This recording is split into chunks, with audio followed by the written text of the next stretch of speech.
I was 25 years old, one of those young people with an insatiable thirst for adventure, ready to face any challenge the world had to offer. Up until that point, I believed I had seen and lived through it all: underground caves, dense forests, and treacherous rivers. But nothing, absolutely nothing, could have prepared me for what I encountered in the mountains of Alaska. The trip had been planned carefully. I had heard stories about the region, ancient tales of mountaineers who had vanished without a trace, lost in the wild and unforgiving expanse. The Alaskan wilderness was a place where time itself seemed to stand still, where nature was as beautiful as it was deadly. But I was young, confident, and eager to prove myself, so I brushed aside the warnings. What harm could there be in exploring a few remote peaks, after all? The climb was intense, more challenging than anything I had done before. The air was thin, and every step felt like a battle against the weight of the world pressing down on me. But I was determined. The weather shifted unexpectedly, and the usual mountain mist grew thick around me. I had no idea that within hours, my life would be altered forever. That day, in the mountains of Alaska, I encountered something that would haunt me for the rest of my days. It wasn't the cold or the isolation, nor even the sense of danger that lurked in the shadows. It was something far darker, something that has changed the way I see the world, and the mountains forever. The Alaskan wilderness is unforgiving. It has a way of drawing you in, testing your limits with every step, every gust of wind. When I first set foot in those mountains, I had no idea what I was truly getting into. I wasn't just facing nature's most formidable challenges. I was about to meet the very essence of something older and more powerful than I could have ever imagined. Something that had been lurking in those mountains for centuries. The first few days had been relatively uneventful, despite the difficulty of the terrain. The air was thin, but I was used to it from past expeditions. However, something in the atmosphere felt different this time, unnerving, as if the mountains themselves were watching me. I tried to brush it off as nerves. After all, every explorer has those moments of doubt. I had come alone, as I often did on my travels. I wasn't the type to rely on others. The solitude was comforting, allowing me to focus solely on the journey. But as I ventured deeper into the mountains, I began to realize I wasn't alone in another sense. The first sign came in the form of strange, subtle noises like whispers in the wind. I would pause, listen, and shake my head, attributing them to the creaking of the ice or the rustling of distant wildlife. But the sounds grew more frequent and more distinct. The wind didn't sound the same anymore. It almost seemed to carry a voice, an eerie whisper that seemed to follow me. At night, things were even worse. The cold seeped into my bones as I made camp, the endless expanse of snow reflecting a strange light under the moon. I could feel eyes on me, a presence that was impossible to explain. I told myself it was just exhaustion, the isolation playing tricks on my mind. But deep down, I knew something wasn't right. My background as an explorer had always given me a sense of confidence, even arrogance. I had been to places most people would consider too dangerous to even think about. I was fearless, determined, always pushing forward. But now, in these mountains, that confidence was being chipped away piece by piece. On the fourth night, things escalated. I was sitting by my campfire, my hands shaking slightly as I tried to warm up, when I noticed something strange in the snow. There were footprints, large and heavy, moving through the snow in a direction that didn't make sense. They were too far apart, too deep to be human, but too deliberate to be the work of an animal. I followed them, compelled by something I couldn't explain. The trail led me to a ridge, a place where the wind howled like a living creature, and the snow churned in violent gusts. And there, standing at the edge of the precipice, was a figure. The silhouette of a man, or something that once was a man, staring into the abyss, unmoving. His coat was tattered, his face hidden in shadow. The figure didn't seem to notice me, as if he were lost in his own world. But there was something about him, something familiar yet wrong. I called out to him, but there was no response. The figure didn't even flinch. That's when I saw it, his eyes. They glowed faintly in the dark, an unnatural light that made my stomach turn. It was then I realized I wasn't just in the mountains. I was being hunted by something that had been there long before me. The figure finally turned to face me, and I froze, every instinct screaming to run. But it was too late. In a voice that was more of a growl than a word, it spoke. "Leave this place, or you'll join us," it whispered, its eyes flashing with a malevolent light. I didn't stay to hear more. I ran, heart pounding in my chest as I stumbled through the snow. My breath was ragged, but I couldn't stop. I didn't dare look back. That was the moment I knew. This wasn't just a wilderness, it was a graveyard for the lost. And now I was one of them. As dawn broke, a pale light illuminated the snowy landscape around me. But it brought no relief. Instead, the eerie glow only amplified the emptiness and desolation, making everything feel sharp and unnatural. I couldn't shake the feeling that something, or someone, was watching. My instincts urged me to get off the mountain immediately, but fear rooted me in place. My legs trembled with fatigue and dread. The figure's words, "Leave this place or you'll join us," echoed in my mind, chilling me to the core. I couldn't erase his glowing, vacant eyes from my memory. Those eyes belonged to someone who had once been alive, but had crossed over to something far darker. And now, somehow, I had crossed that threshold too. Determined to escape, I gathered my belongings and headed back along the path I'd come. But as I walked, I noticed that my footprints from the previous day had vanished. The snow around me was pristine, untouched, as if my presence here had been erased by something far beyond my control. Panic rose in my chest, but I forced myself to stay focused. I would find another way down. As I moved, strange things began to happen. My compass spun wildly, refusing to settle on a direction, and the landmarks I had memorized had somehow shifted. Every ridge and valley seemed to lead me in circles, trapping me within an invisible maze. Hours passed, and with each step, I felt a growing sense of dread, like I was sinking deeper into a trap that had been waiting for me. By afternoon, exhaustion had taken hold. I stopped to catch my breath, sitting down on a snow-covered rock, my thoughts racing. That's when I heard it, a soft, shuffling sound behind me. I turned, but nothing was there. I shook my head, trying to focus, when I saw something out of the corner of my eye, a fleeting shadow in the trees. I called out, my voice swallowed by the cold, empty air. "Who's there?" No answer, but the shuffling continued, growing louder, closer. My heart pounded as I turned back toward the trail, only to find it gone, replaced by an expanse of snow stretching endlessly into the horizon. The mountains were shifting, rearranging themselves like pieces on a board. I felt trapped, like prey being watched by a predator I couldn't see. It was then that I noticed the marks on the snow, faint but undeniable, a series of claw-like scratches in the ground, too deep to be made by any animal. They formed a pattern almost like a message, but one I couldn't decipher. It was as though the land itself was alive, reshaping to keep me in its grasp. Night fell faster than I expected, and with it came a freezing wind that cut through my clothing, biting into my skin. I huddled by a fire, desperate for warmth, but even the flames seemed dim, barely illuminating the shadows around me. Sleep was out of the question. I knew that if I let my guard down, I might never wake up. Hours passed, and I kept catching glimpses of movement in the darkness. Shapes flickering at the edges of my vision, dissolving as soon as I turned to look. Then, just as I began to question my sanity, I heard it again, the voice from the night before. "You're one of us now," it whispered, the words carried on the wind, barely audible but unmistakable. The voice was hollow, lifeless, and yet filled with a twisted satisfaction. I gripped my flashlight and scanned the area, desperate to find the source. My beam caught something moving, a figure in the distance, hunched and distorted, dragging itself across the snow. It was the same man, or what was left of him, the same glowing eyes locked onto mine. But this time, he wasn't alone. Behind him, shadowy figures began to emerge, rising from the snow one by one. Their forms were human, but distorted, as though they had been pulled and stretched by something far beyond their control. Their eyes glowed with the same eerie light, and they moved in unison, a ghostly procession advancing toward me.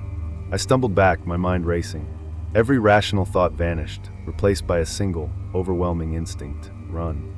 I sprinted through the snow, my breath ragged, barely able to see in the darkness. The voices behind me grew louder, calling my name, mocking me, urging me to join them. I couldn't escape the feeling that they were closing in, that with every step, they were pulling me deeper into their world. Eventually, I reached a narrow pass between two cliffs, hoping it might lead me back to safety. But as I entered, the wind picked up, howling like a banshee. Snow began to fall in thick, heavy flakes, quickly obscuring my path. I could barely see a foot in front of me. The voices seemed to surround me now, echoing off the cliffs, their tone triumphant. And then, out of nowhere, I saw it. A familiar mark in the snow, the same claw-like scratches I had seen earlier. But now they were arranged in a circle surrounding me. I was trapped.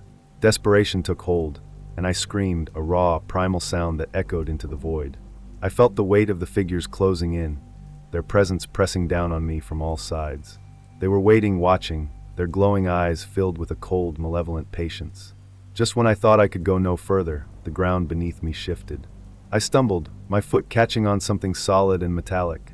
Looking down, I saw what appeared to be an old, rusted trap, a relic from some forgotten expedition, its jaws frozen open, waiting. It felt like a warning, a reminder of the countless others who had fallen victim to these mountains. The shadows closed in, their whispers growing louder, more insistent. But this time, I felt something else stirring within me, a fierce determination, a refusal to give in. I would not join them. I would find a way out, no matter what it took. As the cold night pressed down around me, the mounting terror of the mountain wasn't just an external force. It was beginning to unravel something deep inside me. The haunting presence of the figures, those twisted souls that once walked this land, was only a part of the bigger picture. Something had triggered this encounter, something I hadn't yet fully understood. But I wasn't alone in my struggle. Even in the midst of the terror, there was something else, something personal, something I couldn't ignore. I'd come to the Alaskan mountains not only to conquer the wilderness, but to escape my past. There was a piece of me I'd hoped to bury deep in these mountains, away from the prying eyes of civilization. The very thing that had brought me here was now a weight, one I couldn't escape, even if I tried. Back home, life hadn't been kind. I'd lived in the shadow of my family's expectations, the weight of their unspoken desires crushing me.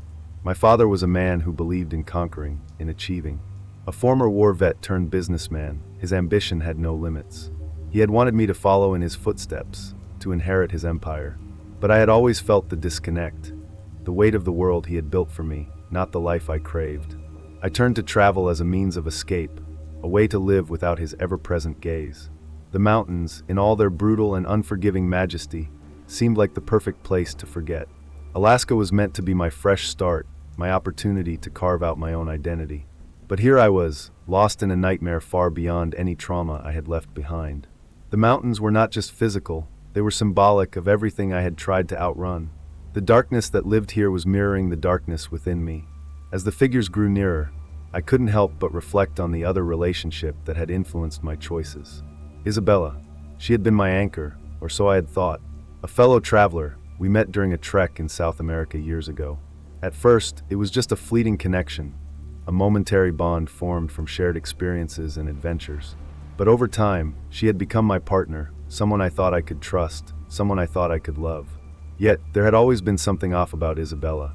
A restless energy clung to her, a constant need to seek more adventure, more freedom, more space. And as our relationship deepened, so did the distance between us. The more I gave, the more she pulled away. Our last days together had been full of silence, a strange tension that neither of us could articulate. I had wanted to leave everything behind, including her. But there was still a part of me that couldn't let go. Even now, as the horrors of these mountains threatened to consume me, I wondered if Isabella had been part of a different kind of haunting in my life, a symbol of everything I thought I wanted and everything I'd failed to understand. The figures in the snow drew closer, but I couldn't tear myself away from my thoughts. Their glowing eyes were like mirrors to my soul, reminding me of my failure to confront my own darkness. Perhaps they weren't just coming for me. Perhaps they were echoes of the people I had failed, the relationships I had let fall apart. As I stumbled further into the snow, a thought gnawed at my mind. Was the man I'd seen earlier, the one who had warned me to leave, somehow tied to Isabella?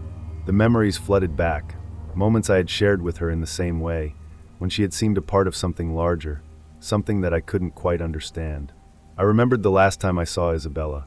It had been just before I left for Alaska, before the mountains called to me. She had looked at me with a strange, knowing smile, as if she had known something I didn't. There was something she said, something cryptic that I had brushed off in the heat of our final argument. The mountains change people. You're not going to come back the same, no matter what you think. At the time, I had thought it was just her usual way of avoiding commitment.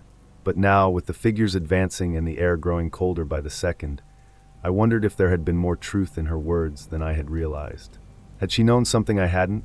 Had she too been touched by whatever malevolent force haunted these mountains?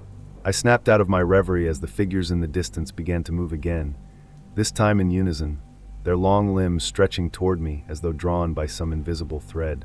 The air became thick with an unnatural stillness, and I felt a powerful compulsion to move, away from the looming presence of these entities, away from the suffocating thoughts that now clouded my mind.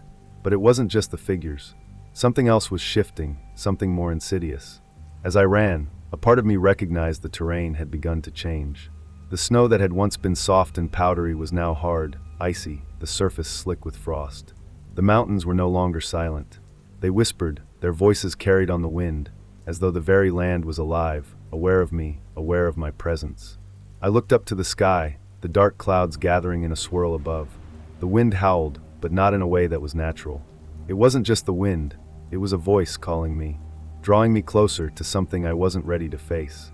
And then, like a whisper in the dark, I remembered another story, a tale my father had told me when I was young, one of the legends of the Alaskan wilderness. It was a story of a man who had ventured into the mountains, seeking to escape his own demons, only to fall prey to something darker. It was a tale of vengeance, vengeance that had never been satisfied, something that lived within the bones of the mountains themselves. Was this place a part of that vengeance? Was this what Isabella had warned me about? The figures moved faster now, their forms stretching and distorting, as if they too were a part of the land itself. They reached out toward me, their hands cold and relentless. I had no choice but to run, deeper into the heart of the mountains, where whatever awaited me would reveal itself in full. The world seemed to warp around me as I ran deeper into the Alaskan wilderness. The snow beneath my feet had transformed into a slick, frozen sheet, and the wind howled, carrying a malevolent energy that chilled me to my core. The figures in the distance were no longer just shadows. They had become something more tangible, more real. They moved in a synchronized pattern, as though they were part of the landscape itself, drawn toward me by some unknown force. My breath was coming in ragged gasps, the cold air burning my lungs as I pushed forward, each step feeling heavier than the last. My mind was clouded, a whirlwind of panic, confusion, and fleeting memories. I couldn't shake the feeling that something was closing in on me. Not just the figures, but something deeper, something that had been growing within me since the moment I stepped into these mountains. I stumbled, catching myself on a rock jutting from the snow, and in that instant, everything seemed to freeze. The figures had stopped moving, their glowing eyes fixed on me, unblinking as though waiting. The wind died down, the unnatural howling silenced, and for a brief, terrifying moment, I was aware of nothing but the presence of the mountains and the weight of the eyes watching me. And then a voice. It was not the wind, nor the figures, but a familiar voice, Isabella's. "It's too late for you," she said softly, her words cutting through the stillness like a blade. Her tone was cold, distant, as if she were speaking from the depths of the earth itself. "You should have listened. You should have turned back." My heart stopped, the blood freezing in my veins. I knew that voice. It was Isabella. But it wasn't just her voice, it was something else, something twisted. The words felt wrong, as if they had been pulled from the very fabric of the mountain, distorted by something ancient and dark. I turned, my eyes scanning the desolate landscape around me, but there was nothing. No sign of Isabella, no hint of her presence. Yet the voice lingered, echoing in my mind, drawing me closer to the terrifying truth that I had been trying to outrun since the moment I arrived. "What do you mean?" I shouted into the emptiness, my voice trembling with fear and frustration. "What's happening? Why are they here?" The mountains didn't answer. Instead, the ground beneath me shifted, the earth groaning as though it were alive. The figures, those twisted souls who had once been men, began to move again, their limbs stretching unnaturally long, their bodies contorting in ways that no human form should be able to. They were coming closer, their glowing eyes locked onto mine, and I knew with a bone-deep certainty that they weren't just after me. They were after something I had left behind. In that moment, it hit me, the source of my terror, the reason the mountains were punishing me. This wasn't just some random haunting, this was vengeance. The mountains weren't just a place, they were a force, a living entity that demanded retribution for the wrongs committed upon it. And I had been a part of those wrongs. I had come here to escape, but in doing so, I had unknowingly become part of the very thing I feared. The traumas I had left behind were now finding me, clawing their way back into my life with an intensity one couldn't have anticipated. The mountains, with their ancient power, had drawn me in, not because they sought my life, but because they wanted something else, something darker. And it wasn't just the past I had been running from. It was the truth about who I had become. The man I was, the person I had been before this journey, was a part of me I couldn't escape. Isabella's warning rang in my ears. "You're not going to come back the same, no matter what you think." I had thought she was speaking metaphorically, but now I understood. The mountain didn't just change people. It consumed them, twisted them into something unrecognizable, and I was no exception. The figures were almost upon me now, their twisted forms moving with a slow, deliberate pace. I could feel the pressure building in the air, a suffocating weight that threatened to crush me. I couldn't run anymore. My legs felt like lead, my body heavy with exhaustion and terror. And then something shifted. One of the figures broke away from the others and stepped forward, its body towering over me, its eyes burning with an intensity that made my blood run cold. For a moment, I thought it might speak, might reveal the truth of why it had come for me. Instead, it raised its hand, and in the silence that followed, I felt a surge of recognition. The figure was familiar. It wasn't just some random entity. It was my father, or rather, it was the version of him I had feared. The cold, unyielding man who had pushed me to be someone I wasn't, who had burdened me with his expectations and his need for control. I fell to my knees, unable to look away from the twisted apparition before me.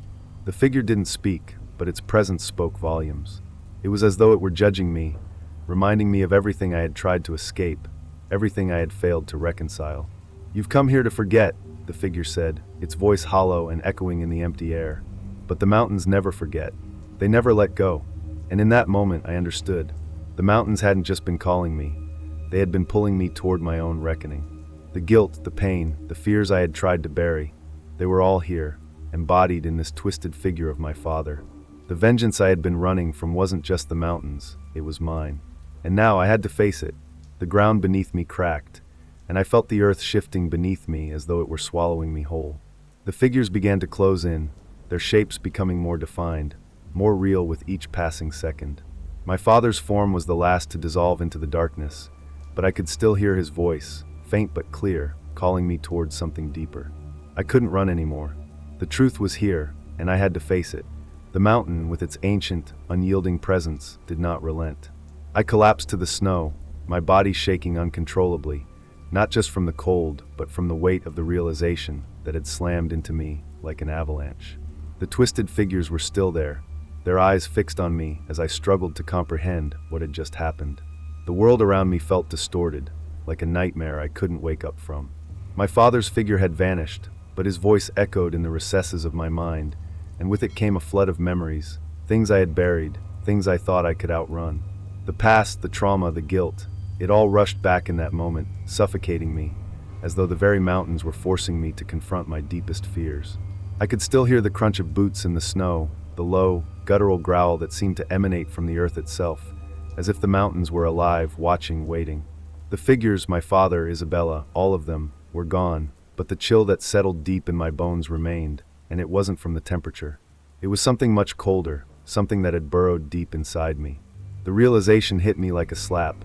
The mountains had awakened something in me. The vengeance I had feared wasn't something external. It was me.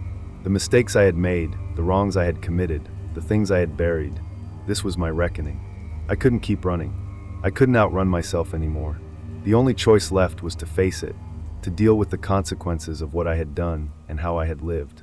But I wasn't sure I was strong enough to face that truth. I could feel the pull of the mountains, drawing me in, calling me to pay for the mistakes of my past. It wasn't just my father's disapproval I had to contend with, it was my own. I rose shakily to my feet, my legs trembling beneath me as I struggled to find my bearings in the frozen landscape. The air felt thin, each breath harder to take as the cold seeped deeper into my skin, my muscles, my very soul. I had no idea how long I had been running, how long I had been lost in this hellish landscape, but time felt irrelevant here. All that mattered was what I had to face now. The silence was deafening, and yet I could hear it. Whispers, faint and distant, like the soft rustling of the wind in the trees. It wasn't the wind, though. It could tell. The whispers weren't just sounds, they were thoughts. My thoughts. The voices of my past, my failures, my regrets, all swirling together in a cacophony that threatened to drown me. I could hear Isabella's voice, distorted and harsh, accusing me of abandoning her. I could hear my father's voice, cold and distant, reminding me of every disappointment, every expectation I had failed to meet. The mountain wasn't just punishing me, it was forcing me to confront the very people I had tried to escape.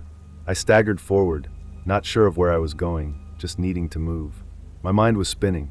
The images of the figures, their twisted, ghastly forms, kept flashing before me.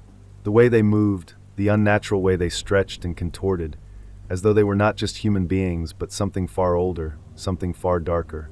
They weren't just people. They were the manifestation of everything I had ignored, everything I had tried to escape.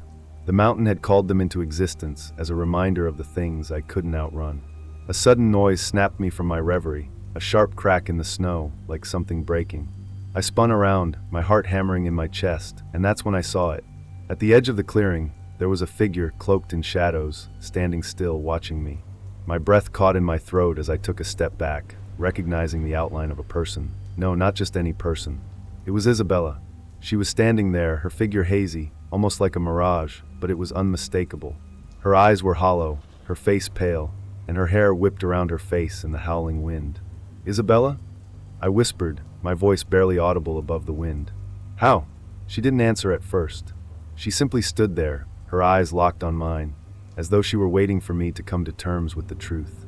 The truth I had tried to avoid, the truth that had been buried deep within me, hidden under layers of self-deception. "It's too late, you know," she finally said, her voice cold, distant. "You can't run from what you've done.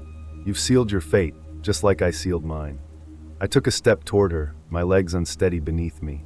"What are you talking about? What do you mean?" She didn't move, but the air around her seemed to vibrate with energy, and I felt a chill crawl down my spine. "You wanted to forget," she continued, her voice breaking slightly, "but you can't. You never could. The mountain doesn't let go. It's a part of you now, and it will never forget." I felt a sudden pang of guilt, a weight on my chest as I realized the full extent of what had happened. It wasn't just about Isabella's death, nor my failed journey. It was everything I had been running from, every lie I told myself, every mistake I'd buried deep within me. It all came flooding back, and in that moment, I realized I had done this to myself. The vengeance I feared wasn't just the mountains, it was my own. Isabella's form flickered and began to dissipate, the cold wind sweeping her away. "Face the consequences, just as I did," she whispered before vanishing completely. The world around me seemed to tilt as the truth took root. I wasn't just trapped in the mountains physically. I was trapped in my own mind, forced to face the darkest corners of my past. The consequences of my actions had caught up with me, and now there was no turning back. I sank to my knees, overwhelmed by the weight of it all. The mountains were no longer a place of escape, they were my judgment, and I was finally beginning to understand the price I had to pay. The shadows of the past weren't just lingering in the air, they were within me, and no amount of running would ever change that. The mountain's oppressive silence weighed heavily on my chest as I knelt in the snow, the cold creeping into my bones. But it wasn't the frost that was the most painful anymore. It was the ache in my heart, the realization that I had been carrying this burden for so long, and the crushing weight of my own guilt had finally driven me to the breaking point. I sat in the snow for what felt like hours, unable to move, unable to think. My mind was a whirlwind of conflicting emotions, of memories that stung like sharp needles. My father's disapproval, Isabella's haunting words, the choices I had made. It was as though every wrong step, every misstep, was now staring me in the face, unforgiving, relentless. But there was something else. A flicker. A spark that, against all odds, began to grow in the deep recesses of my mind, like a seed pushing through the cold, hard earth. I realized that the mountain had forced me to face something I had long been avoiding, myself. I couldn't keep running from the past. I couldn't hide behind the facade of strength I had built for so many years. It was time to confront everything, my mistakes, my guilt, my fear, and allow myself to heal. It wasn't going to be easy. I knew that much. The past didn't simply vanish because I acknowledged it, but the first step toward growth, toward overcoming the trauma that had been dragging me down for so long, was realizing that I had the power to change. I wasn't a helpless victim of my circumstances. I had the agency to rewrite my own story. With trembling hands, I slowly rose from the snow, each movement stiff and unnatural, as if my body had forgotten what it was like to stand without the weight of the past bearing down on it. The wind bit at my face, but the cold was no longer just an external force. It had become a part of me, wrapped tightly around my thoughts, my fears. But I wouldn't let it control me anymore. I had to let go. I took a tentative step forward, then another.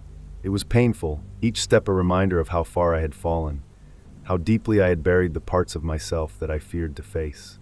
But I kept going. Slowly, surely, I moved deeper into the mountain's heart, not because I wanted to escape, but because I was ready to confront whatever lay ahead, whatever was still haunting me. As I trudged through the thick snow, the fog around me seemed to lift. The air, though still biting, began to feel less suffocating, less overwhelming. The mountain, which had once felt like a prison, began to feel like a place of healing. It was almost as though the very landscape was changing alongside me, like the mountain was, in some strange way, allowing me to grow. I realized that this was not just a physical journey, it was a spiritual one. I had come here to escape, but I was beginning to understand that the real escape lay not in running away, but in facing what I had avoided for so long. I thought of Isabella's voice, her words echoing in my mind. The mountain doesn't let go.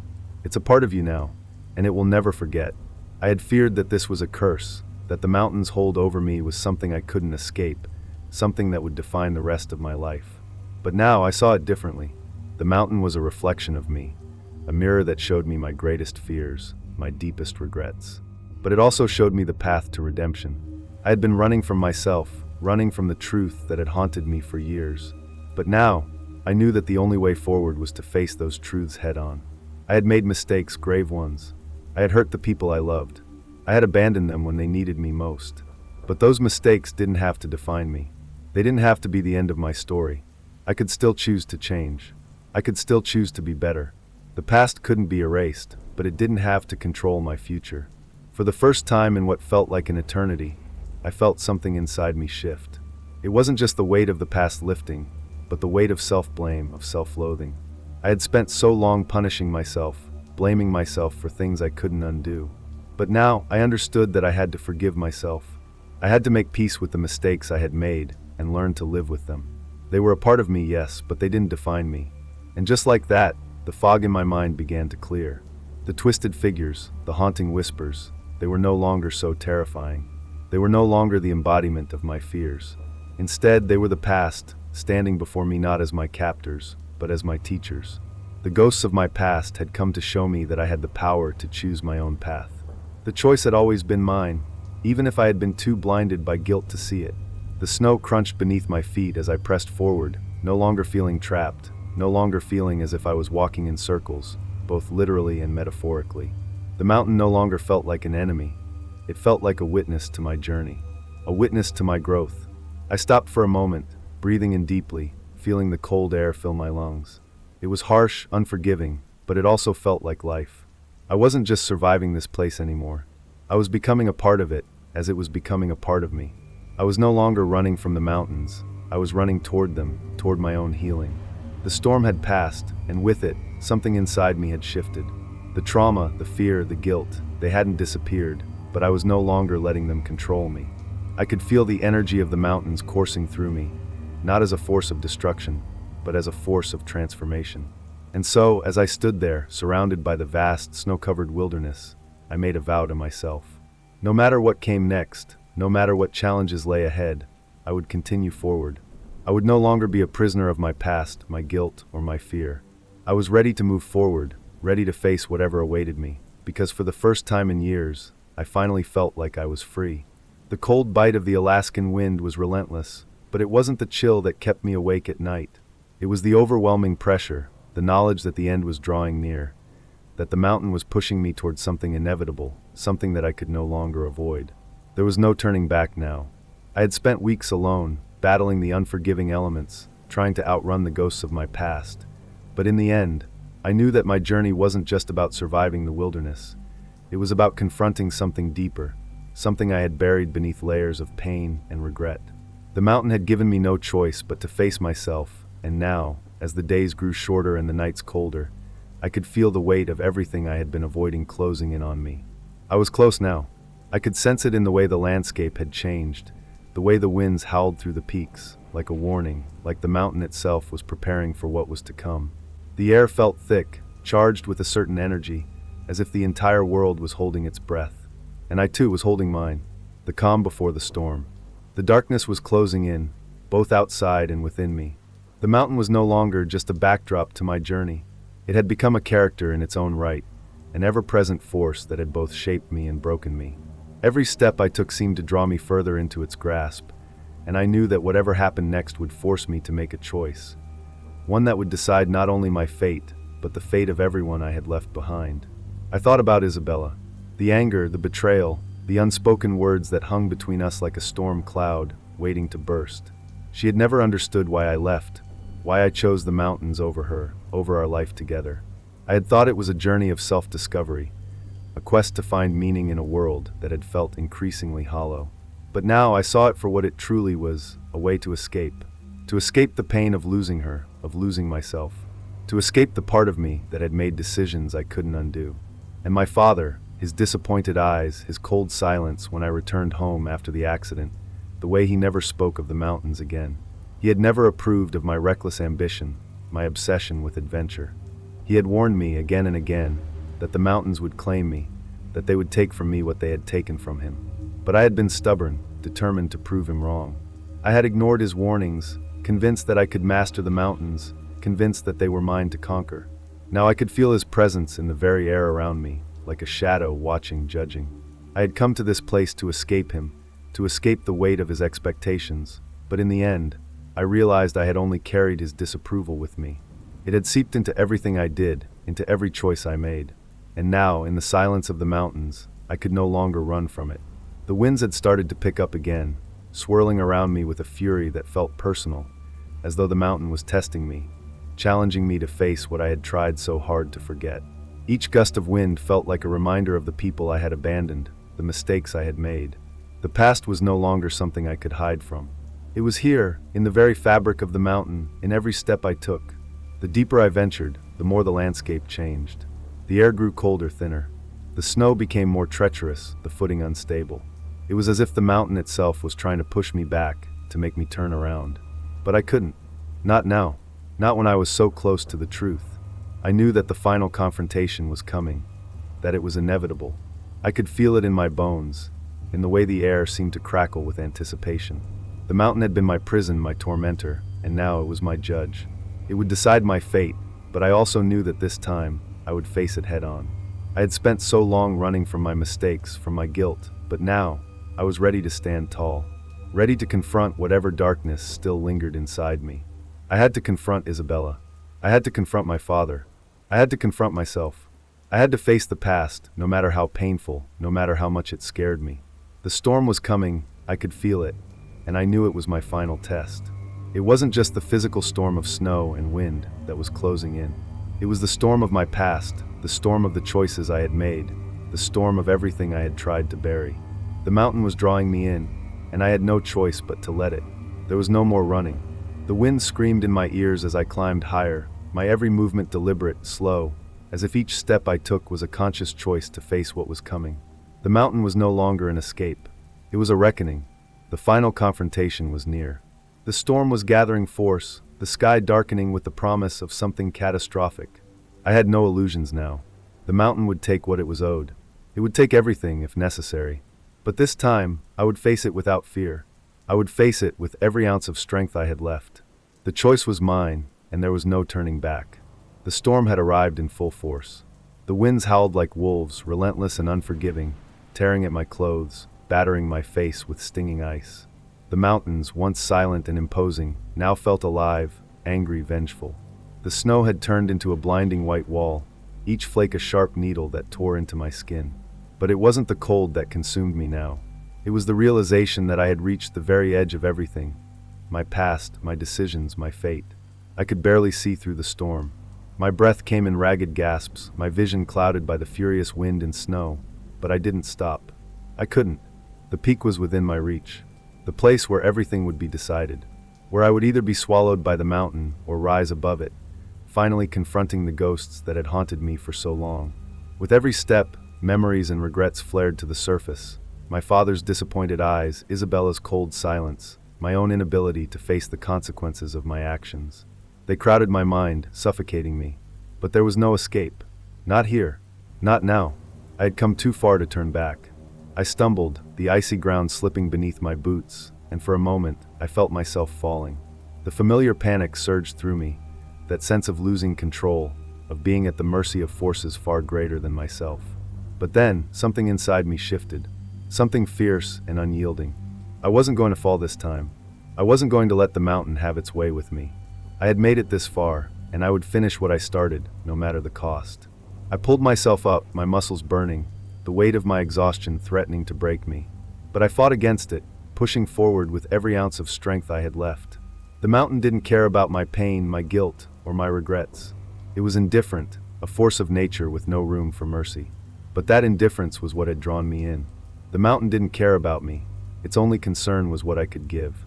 And now, at this moment, I had to decide if I would let it take me, or if I would take control. I reached the final ridge, the winds so fierce now that they nearly knocked me to the ground. The sky was a swirling mass of gray and white, the clouds so thick that the world seemed to disappear into nothingness. I could hear nothing but the storm, but I felt something. Something heavy, something familiar. And then I saw it. There, at the edge of the cliff, a figure stood.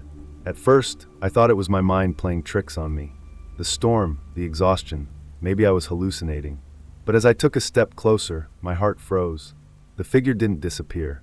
It didn't fade into the storm. It was real. Isabella. She was there, standing in the snow, her face obscured by a veil of ice and wind. She didn't move, didn't speak, but her presence was as real as the ground beneath my feet.